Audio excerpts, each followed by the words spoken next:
नमस्कार मित्रांनो, रक्षाबंधन 2025 यावेळी तुम्ही चुकूनही माहेरून या 4 गोष्टी आणू नका. नवऱ्याचे होऊ शकते मोठे नुकसान, येऊ शकते मोठे संकट. लग्न झालेल्या स्त्रिया लगेचच हे पहा. नमस्कार मित्रांनो, आपल्या सर्वांचे मनःपूर्वक स्वागत आहे. प्रिय भक्तांनो, आज आम्ही तुम्हाला अशा काही गोष्टींबद्दल सांगणार आहोत की ज्या रक्षाबंधनाच्या दिवशी जर एखादी मुलगी आपल्या माहेरून आपल्या सासरी घेऊन येते तर तिच्या घराचं नुकसान निश्चित आहे. पण त्याआधी चला जाणून घेऊया रक्षाबंधनाबद्दल. आजचा व्हिडिओ खूपच खास आहे. भक्तांनो, रक्षाबंधन सण दरवर्षी श्रावण महिन्याच्या पौर्णिमा तिथीला साजरा केला जातो. शास्त्रांमध्ये असं वर्णन आहे की रक्षाबंधनाचा सण भद्राकाळात कधीही साजरा करू नये. भद्राकाळात रक्षासूत्र म्हणजेच राखी बांधणे अतिशय अशुभ मानलं जातं. शास्त्रांमध्ये सांगितलं आहे की भद्राचा त्याग करूनच रक्षाबंधन साजरे करावे. तसेच रक्षाबंधन कोणत्या दिवशी साजरे करावे यावर सध्या बरीच गोंधळाची स्थिती आहे. भक्तांनो, यावेळी अनेक लोकांचे मत आहे की रक्षाबंधन 8 ऑगस्ट रोजी साजरे करावे, तर काही लोकांचे मत आहे की 9 ऑगस्ट रोजी साजरे करणे अधिक शुभ ठरेल. म्हणूनच आज आपण या व्हिडिओमध्ये जाणून घेणार आहोत की रक्षाबंधन कोणत्या दिवशी साजरे करावे आणि त्याची योग्य तारीख कोणती आहे, 8 की 9 ऑगस्ट. यासोबतच आपण भद्राकाळाचाही वेळ जाणून घेणार आहोत, कारण यावेळी रक्षाबंधनावर भद्राकाळाचा प्रभाव राहणार आहे. म्हणून राखी बांधण्याचा शुभ मुहूर्त जाणून घेणे अत्यंत आवश्यक आहे. आणि हेही सांगणार आहोत की रक्षाबंधनाच्या दिवशी माहेरून या वस्तू चुकूनही घेऊन येऊ नयेत. प्रिय भक्तांनो, व्हिडिओ पुढे सुरू करण्याआधी तुमच्याकडे एक छोटीशी विनंती आहे की व्हिडिओ शेवटपर्यंत नक्की बघा. अगदी काहीही चुकवू नका, कारण ही माहिती अतिशय मौल्यवान आहे आणि हा व्हिडिओ इतर लोकांसोबत शेअर कराच, जेणेकरून इतर लोकांचंही कल्याण होईल. आणि हो भक्तांनो, व्हिडिओला एक गोडसा लाईक जरूर द्या आणि आपल्या यूट्यूब चॅनेल समर्थ भक्तीला सबस्क्राईब करायला विसरू नका, जेणेकरून अशीच माहिती तुम्हाला सर्वात आधी मिळू शकेल. आणि हो प्रिय भक्तांनो, कमेंट बॉक्समध्ये जय लक्ष्मी माता लिहायला विसरू नका. मित्रांनो, बघा, गोष्ट अशी आहे की आमचे काम आहे सल्ला देण्याचे. आम्ही फक्त सल्ला देऊ शकतो. आता तुम्ही तो सल्ला मानता का नाही हे तुमच्यावर आहे. पण भक्तांनो, एक गोष्ट नक्कीच सांगू इच्छितो की जर तुम्ही हे ऐकलंत तर तुमचं कल्याण निश्चित आहे. हा व्हिडिओ शेवटपर्यंत पाहिल्यानंतर तुम्हाला कोणत्याही प्रकारच्या अडचणीचा सामना करावा लागणार नाही. तर चला प्रिय भक्तांनो, आपण आता जास्त वेळ न घालवता हा व्हिडिओ सुरू करूया. भक्तांनो, रक्षाबंधनाचा सण हा भाऊ बहिणीच्या अतूट प्रेमाचं प्रतीक आहे. या दिवशी बहीण आपल्या भावाच्या मनगटावर रक्षासूत्र म्हणजेच राखी बांधते आणि त्याच्या दीर्घायुष्यासाठी व उत्तम आरोग्यासाठी प्रार्थना करते. आणि भाऊ सुद्धा कायम आपल्या बहिणीच्या रक्षणाचे वचन देतो. भक्तांनो, तुम्हाला सांगू इच्छितो की शास्त्रांमध्ये भद्राकाळात राखी बांधणे अशुभ मानले गेले आहे. म्हणूनच कधीही चुकूनही भद्राकाळात आपल्या भावाला राखी बांधू नका. यामागे एक पौराणिक कथा आहे.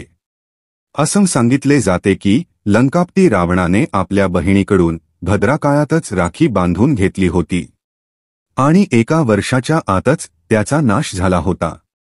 याशिवाय भद्रा जी की शनिदेवाची बहीण आहे, तिला ब्रह्माजीने श्राप दिला आहे की जोही भद्राच्या काळात शुभ किंवा मांगलिक कार्य करेल त्याला त्याचे फळ अशुभच मिळेल. म्हणूनच तुम्ही चुकून सुद्धा भद्राच्या काळात रक्षाबंधन साजरं करू नका. रक्षाबंधनाची सुरुवात कशी झाली यामागेही विविध कथा आहेत. त्यामध्ये एक कथा अशी आहे की भगवान श्रीकृष्णांच्या युद्धादरम्यान अंगठ्याला दुखापत झाली, तेव्हा द्रौपदीने आपल्या वस्त्राचा एक तुकडा फाडून कृष्णाच्या जखमेवर बांधला. तेव्हा श्रीकृष्णाने गरज पडल्यावर तिची मदत करण्याचे वचन दिले. भगवान विष्णूंना राजा बलीच्या बंधनातून मुक्त करण्यासाठी माता लक्ष्मीने बलीला राखी बांधली होती. राजा बलीने रक्षणाचे वचन दिले आणि भगवान विष्णू मुक्त झाले. यामुळे रक्षाबंधनाचा सण माता लक्ष्मीशीही संबंधित आहे. भक्तांनो, रक्षाबंधनाच्या दिवशी बहिणी आपल्या भावाच्या मनगटावर राखी बांधतात आणि त्यांच्या दीर्घायुष्याची प्रार्थना करतात. म्हणूनच या दिवशी भाऊ आणि बहिणी दोघांनीही आंघोळ करून शक्यतो नवीन कपडे घालावेत. पण लक्षात ठेवा की शुभ प्रसंगी काळे कपडे कधीही परिधान करू नयेत. त्यानंतर एकत्र येऊन देवाची पूजा करावी. पूजेमध्ये सर्वप्रथम पूजा थाळी तयार करून त्यात रोळी, चंदन, अक्षता, राखी, मिठाई आणि एक शुद्ध तुपाचा दिवा ठेवा. भक्तांनो, दिवा तुम्ही कणकेचा, मातीचा किंवा पितळी पणतीत करू शकता. या दिव्याने तुम्ही भावाची आरती कराल. भक्तांनो, ही पूजा थाळी सर्वप्रथम देवाला समर्पित करा आणि देवाच्या मूर्तीला पहिली राखी अर्पण करा. त्यानंतर तुमच्या भावाला पूर्व किंवा उत्तर दिशेला बसवा आणि बहिणीने पश्चिम दिशेला तोंड करून बसावे. भक्तांनो, रक्षाबंधनाच्या दिवशी सगळ्यात आधी घरातील देवस्थानात पूजापाठ झाल्यानंतर गणपती बाप्पांना राखी अवश्य बांधा. आणि मग शेवटी भावाच्या मनगटासाठी थाळी सजवा. सर्वप्रथम भावाला तिळक करा. त्याच्या कपाळावर तिळक, चंदन आणि अक्षता लावा. त्याच्यावर थोडेसे फूल शिंपडा. फुले नसल्यास तांदूळही चालतील. आणि शेवटी भावाची आरती करा. आता भावाच्या उजव्या हाताच्या मनगटावर राखी बांधा. यानंतर भावाला काहीतरी गोड खाऊ घाला. त्याच्या मंगलकामना करा. राखी बांधल्यानंतर भाऊही आपल्या बहिणीला वचन देतो, बहीण, तुझं मी सदा रक्षण करीन. तुझी प्रत्येक इच्छा पूर्ण करीन. आईवडील नसतील तर आईवडिलांची कमतरता मी भरून काढीन. वडील होऊन तुझ्या प्रत्येक गरजा पूर्ण करीन. आईसारखे तुझे पालनपोषण करीन आणि बहिणींना भेटवस्तू इत्यादी नक्कीच द्या. भक्तांनो, चला आता जाणून घेऊया की वर्ष 2025 मध्ये रक्षाबंधनाचा सण कधी साजरा केला जाईल. भक्तांनो, वर्ष 2025 मध्ये रक्षाबंधनाचा सण शनिवार दिनांक 9 ऑगस्ट रोजी साजरा केला जाईल. पौर्णिमा तिथी सुरू होईल 8 ऑगस्ट दुपारी 2:12 वाजता आणि समाप्त होईल 9 ऑगस्ट दुपारी 1:24 वाजता. रक्षाबंधन अनुष्ठानाची शुभ वेळ 9 ऑगस्ट रोजी सकाळी 5:47 पासून दुपारीपर्यंत असेल. यावर्षी रक्षाबंधनाच्या दिवशी भद्राचा प्रभाव राहणार आहे आणि भद्राचा प्रारंभ सकाळी 5:53 वाजता होईल. त्यानंतर तो दुपारी 1:32 वाजेपर्यंत राहील. या भद्राचे वास्तव्य पाताळ लोकात आहे. मात्र अनेक विद्वानांचं म्हणणं आहे की जर भद्राचा वास पाताळ किंवा स्वर्ग लोकात असेल तर ती पृथ्वीवर राहणाऱ्या लोकांसाठी अशुभ ठरत नाही. ती शुभ मानली जाते. पण अनेक शुभ कार्यांमध्ये पाताळातील भद्राला दुर्लक्षित करत नाहीत. शेवटी आपण हिंदू आहोत तर प्रत्येक शुभ किंवा अशुभ कार्याचे पालन करणं हे आपलं कर्तव्यच आहे. कोणतंही शुभ किंवा अशुभ कार्य आपण दुर्लक्षित करू शकत नाही. आणि मित्रांनो, रक्षाबंधनाच्या दिवशी सायंकाळी पंचक देखील लागणार आहे. रक्षाबंधनाच्या दिवशी सायंकाळी पंचक सुरू होईल.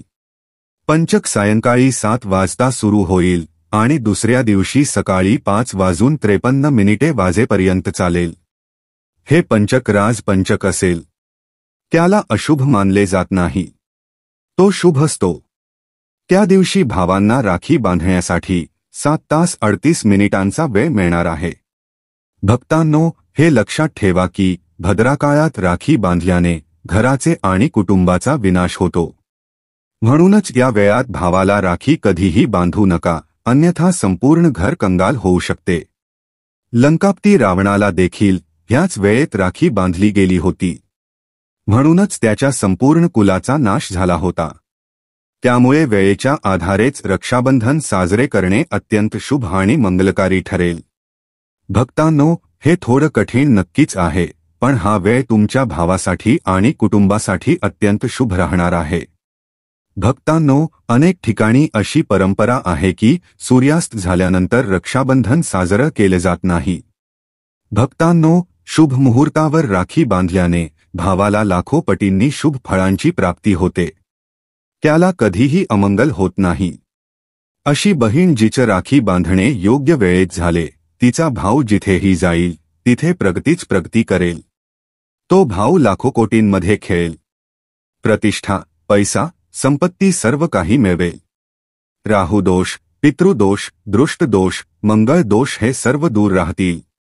आणि भक्तांनो, रक्षाबंधनाच्या दिवशी भावाला काळी राखी कधीही बांधू नये. ती शुभ मानली जात नाही. भावाच्या काळ्या मनगटावर नेहमी लाल रंगाची राखी बांधणं अत्यंत शुभ आणि मंगलकारी मानले जाते. भक्तांनो, रक्षाबंधनाच्या पवित्र दिवशी बहिणीला उपहार स्वरूपात धारदार वस्तू वगैरे कधीही देऊ नये. यामुळे आयुष्यात नकारात्मकतेचा गड्ड परिणाम होतो. अशावेळी बहिणीला पांढऱ्या रंगाचा कपडा देखील देऊ नये. चप्पल वगैरेही कधीही देऊ नये. उपहारात दक्षिणा किंवा सुंदर भेटवस्तू अवश्य द्यावी. एक गोड बहीण, जिच्या प्रेमामुळे एक भाऊ निर्माण झाला, जिने त्याला भावाचा दर्जा दिला, तर भाऊ आपल्या बहिणीसाठी एवढं तरी करूच शकतो. यातच मोठे समाधान आणि सुख आहे. भक्तांनो, धर्मशास्त्रांनुसार असं मानलं जातं की राखी बांधण्यासाठी बहिणीने स्वतः भावाच्या घरी जावे. शास्त्रांनुसार, वेदपुराणांनुसार असं मानलं जातं की जी बहीण रक्षाबंधनाच्या दिवशी स्वतः जात नाही आणि भाऊ तिच्या घरी येतो, त्या बहिणीवर दोष लागतो. म्हणूनच अशी प्रथा आहे की रक्षाबंधनाच्या दिवशी बहिणीने भावाच्या घरी जावे. मग भाऊ कुठेही असो, बहिणीने त्याच्याकडे जायलाच हवे. जर भाऊ तुमच्याकडे नसेल, परदेशात राहत असेल किंवा काही कारणास्तव तुम्ही भावाजवळ जाऊ शकत नसाल, तर तुम्ही भावाच्या नावाने रक्षाबंधनाची थाळी, एक राखी, मिठाई, अक्षता, रोळी, चंदनाचं तिळक हे सर्व भगवान गणपतींना आपला भाऊ मानून त्यांच्या मनगटावर बांधा. ही राखी स्वतःच तुमच्या भावाच्या मनगटापर्यंत पोहोचेल.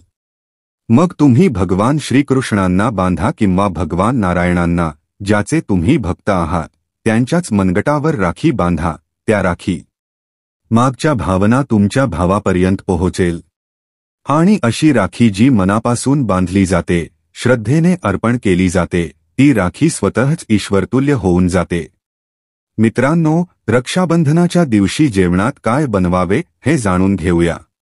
पण त्याआधी जर तुम्ही अजून कमेंट बॉक्समध्ये जय माता लक्ष्मी लिहिलं नसेल, तर लगेच लिहा. चला प्रिय भक्तांनो, आता आपण जाणून घेऊया की रक्षाबंधनाच्या दिवशी जेवणात कांदालसूण विरहित अन्न तयार करावे, कारण या काळात देवशक्ती आणि ईश्वर स्वतः पृथ्वीवर चालत येतात. तेही आपल्या भक्तांकडून राखी बांधून घेण्यासाठी स्वतः पृथ्वीवर थारतात आणि त्यांना नैवेद्य अर्पण केला जातो. अशा वेळी जे भाऊ असतात, त्यांच्यामध्ये त्या दिवशी साक्षात ईश्वराचा वास होतो. भगवान भावामध्ये वास करतात. म्हणूनच लसूण, कांदा, मांस, मद्य, सिगरेट, गुटखा इत्यादी या दिवशी कधीही खाऊ नये. नाहीतर रक्षाबंधन खंडित होईल. बहिणीचं व्रत तुटेल. जेवणात पुरी, खीर नक्की बनवा. कारण या दिवशी साक्षात भावामध्ये भगवान वास करतात आणि बहिणीला भरपूर आशीर्वाद मिळतो, म्हणून गोड नक्की बनवायला हवे. भगवानाला नैवेद्य दाखवा. त्यानंतरच रक्षाबंधन साजरे करावे.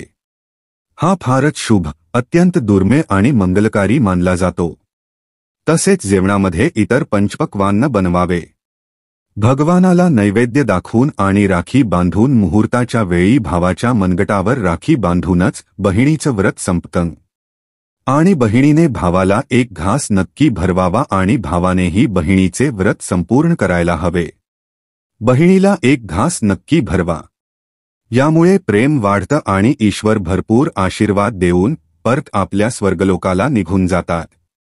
असं म्हणतात की जी बहीण या दिवशी भावासाठी व्रत करत नाही आणि फक्त राखी बांधते, तर भावाचं आयुष्य कमी होतं. ईश्वर नाराज होतात. व्रत खंडित होतं. कोणत्याही भावाची बहीण या दिवशी व्रत नक्की ठेवायला हवे, कारण यामुळे भावाचे आयुष्य वाढते, प्रेम वाढते, ईश्वर प्रसन्न राहतात. नाहीतर रक्षाबंधनाचा काही लाभ होणार नाही.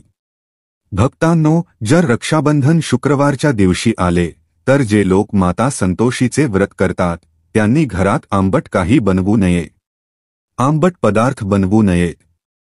आंबट चिंचेची चटणी, पाणीपुरी, लिंबू, कैरी इत्यादी खाऊ नये.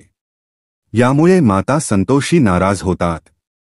जर तुम्ही माता संतोषीचे व्रत करता पूजापाठ करता तर थोडं संयम पाळा. नाहीतर माता संतोषी नाराज होतील. माता संतोषीला आंबट पदार्थांपासून खूपच तिरस्कार आहे. त्या हे सहन करत नाही. कारण जेव्हा शुक्रवार रक्षाबंधनाला येतो तेव्हा माता संतोषीही सक्रिय अवस्थेत असतात. कारण शुक्रवार हा त्यांचा वार आहे. म्हणूनच थोडे नियम नक्की पाळा. भक्तांनो, रक्षाबंधनाच्या दिवशी एक असा उपाय आहे जो जर बहीण करत असेल तर जगातली कोणतीही शक्ती तिला धनाढ्य होण्यापासून रोखू शकत नाही. हा उपाय आमच्या घरी स्वतः केला जातो. भावाला उच्च पद मिळतं. सरकारी नोकरी मिळते. जर व्यापार मंद चालत असेल तर तो धावू लागतो. भावाला कधी कोणाची दृष्ट लागत नाही. अपघातात त्याचा मृत्यू होत नाही. या उपायामुळे भाऊ बहिणीचे प्रेम वाढते. तर भक्तांनो, तुम्हाला काय करावे लागेल लक्षपूर्वक ऐका. सर्वप्रथम भावाला राखी बांधल्यानंतर आपल्या हातात काही पैसे घ्या आणि मुठीमध्ये घट्ट पकडा आणि भावाच्या अंगावरून 7 वेळा उतरवा. जे पैसे तुमच्या मुठीत होते त्या पैशांनी राखी खरेदी करा आणि ती राखी पिंपळाच्या झाडावर बांधा किंवा कोणत्याही धार्मिक वृक्षावर बांधा. वृक्षावर तिळक करा. गोड नैवेद्य अर्पण करा आणि झाडावर राखी बांधा. यामुळे भावाची रक्षा होईल आणि विजय प्राप्त होईल. असं केल्याने बहीण आणि भावाचे कल्याण होईल. भला होईल. भावाला दृष्ट दोष, कालसर्प दोष, पितृदोष, राहू दोष, शनी दोष, भयंकर गरिबीचा दोष कधीच लागणार नाही. भक्तांनो, हा उपाय तंत्रशास्त्राच्या अध्ययन क्रमांक 54 मध्ये स्पष्टपणे लिहिलेला आहे. जर रक्षाबंधनाच्या दिवशी हा उपाय केला गेला तर साक्षात भावाला धनाढ्य होण्यापासून कोणीही रोखू शकणार नाही. तो दिवसेंदिवस प्रगती करेल. बहिणीचे भावावर प्रेम कायम राहील. घरात इतकं धन येईल की तुम्ही सांभाळूही शकणार नाही. हा उपाय विशेषतः रक्षाबंधनाच्या दिवशीच केला जातो. भक्तांनो, या उपायामुळे कदाचित तुमचे भाग्य उजळून जाईल. कारण आपल्याला माहीत नाही की कधी कोणाचं भाग्य 7व्या आसमानावर जाईल. जे उपाय सत्य हृदयाने केले जातात ते स्वतः भगवान देखील विफल करत नाहीत. आणि जर एकटी बहीण आपल्या भावासाठी हा उपाय करत असेल तर स्वतः भगवानही हा उपाय निष्फळ होऊ देत नाहीत. कारण त्यात बहिणीचा आशीर्वाद असतो, तीच प्रेम असतं, ममता असते आणि भावासाठी असलेली खरी श्रद्धा असते. ही श्रद्धा पाहून भगवान हा उपाय यशस्वी करतात.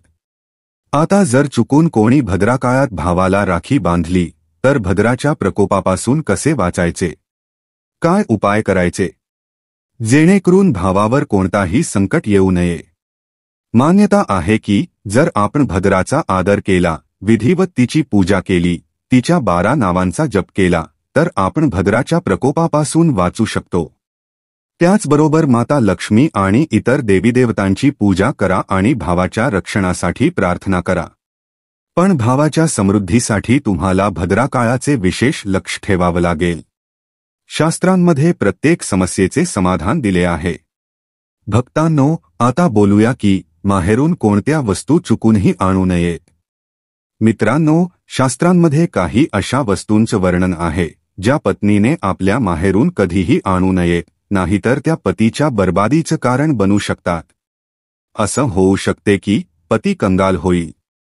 मुलींसाठी प्रत्येक आईवडिलांचे स्वप्न असते की त्यांना एक चांगल सासर मिळावे आणि प्रेम करणारा नवरा मिळावा. सासरी त्यांच्या मुलीचा मानसन्मान व्हावा आणि सासरी आनंदच आनंद असावा. पण अनेकदा आईवडील काही अशा चुका करून बसतात ज्यामुळे मुलीला आणि तिच्या पतीला संपूर्ण आयुष्य दुःख सहन करावं लागतं. मुलीला दिलेल्या काही वस्तूंमुळे तिच्या आयुष्यात आनंदाऐवजी दुःख आणि दरिद्रता येऊ लागते. चला पाहूया की मुलीला कोणत्या वस्तू चुकूनही द्यायच्या नाहीत. मुलीला कधीही मिरची देऊ नका. यामुळे तिच्या वैवाहिक आयुष्यात कटुता निर्माण होऊ शकते. असं मानलं जातं की मुलीबरोबर मिरची दिल्यास तिच्या आणि तिच्या पतीच्या नात्यात तंटे होतात. मुलीला फळ किंवा सुकामेवा देऊ शकता. हे शुभ मानलं जातं. काही लोक मुलीला गृहस्थीसाठी चूल देतात. असं कधीही करू नका. चूल देण्याचा अर्थ असा होतो की तिने आपल्या घरात वेगळी चूल मांडली आहे. चुलीच्या ऐवजी तुम्ही इतर गृहस्थीच्या वस्तू देऊ शकता. मुलीला चुकूनही तीव्र धारदार वस्तू जसं की सुरी, कात्री वगैरे देऊ नका.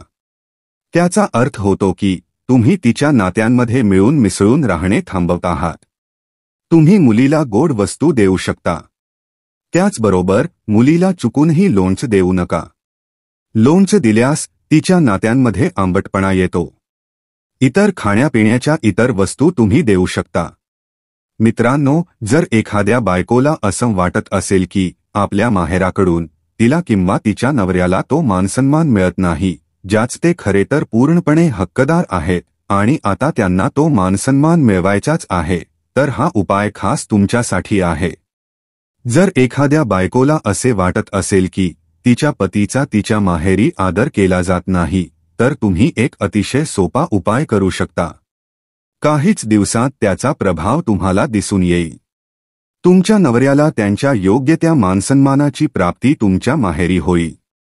प्रत्येकालाच वाटतं की समाजात सर्व लोक त्याचा आदर करावा, त्याला मानसन्मान मिळावा. अनेक वेळा नकारात्मक ऊर्जामुळे व्यक्तीला योग्य तो सन्मान मिळत नाही. पण ज्योतिषशास्त्रात काही असे उपाय सांगितले आहेत जे केल्याने व्यक्तीला मानसन्मान, धन आणि नोकरी यासारख्या सर्व समस्यांपासून मुक्ती मिळते. अनेक लोक तुमचा आदर करायला लागतात. चला तर मग जाणून घेऊया असेच काही उपाय. जर तुम्हाला वाटत असेल की समाजात आणि सासरच्यांकडून तुम्हाला मानसन्मान मिळावा, तर तुम्ही रात्री झोपताना तांब्याच्या पाण्याच्या भांड्यात थोडं पाणी ठेवा आणि त्यात सोनं किंवा चांदीचा एखादा नाणं किंवा दागिना ठेवा. आणि सकाळी उठल्यावर तोंड धुवायच्या आधी ते पाणी प्या.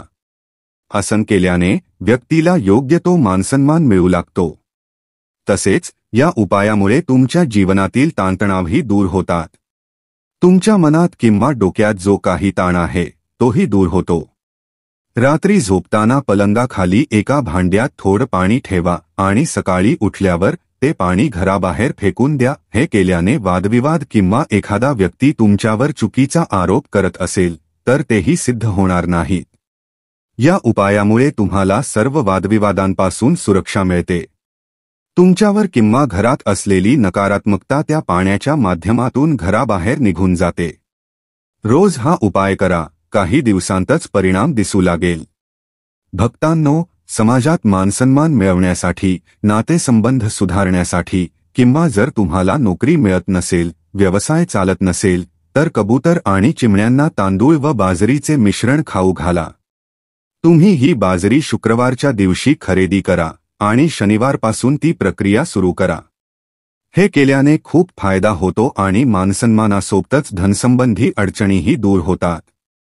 जर तुम्हाला नोकरी मिळत नसेल तर तीही मिळू शकते. तसेच बुधवारच्या दिवशी गणपती बाप्पांना धूप अर्पण केल्यास व्यक्तीला मानसन्मानाची प्राप्ती होते. मित्रांनो, रक्षाबंधन फक्त राखीचा सण नाही, तर हा त्या पवित्र नात्याचा उत्सव आहे जिथे बहीण भावासाठी प्रार्थना करते आणि भाऊ तिच्या रक्षणाची शपथ घेतो. पण या बंधनात मानसन्मान, प्रेम, आदर आणि आपुलकी यांचाही गंध असतो. जर तुमच्या वैवाहिक जीवनात कधीही असे वाटले की पतीला योग्य मानसन्मान मिळत नाही किंवा तुमच्या घरच्या व्यक्तींमध्ये समजूतदारपणा कमी वाटतो, तर हे उपाय त्या नात्यांमध्ये सन्मान आणि स्नेह पुन्हा जागवण्याचे एक माध्यम ठरू शकतात. मित्रांनो, ही सर्व माहिती जनहित लक्षात घेऊन देण्यात येत आहे. ज्योतिष आणि धार्मिक उपाय हे आपल्या श्रद्धा आणि विश्वासावर अवलंबून असतात. या व्हिडिओचा उद्देश फक्त तुम्हाला चांगली माहिती आणि सल्ला देणं आहे. या संदर्भात आम्ही कोणताही दावा करत नाही. या रक्षाबंधनानिमित्त नाती फक्त धाग्यांनी नाही, तर विश्वास, आदर आणि सकारात्मक ऊर्जेने गुंफूया.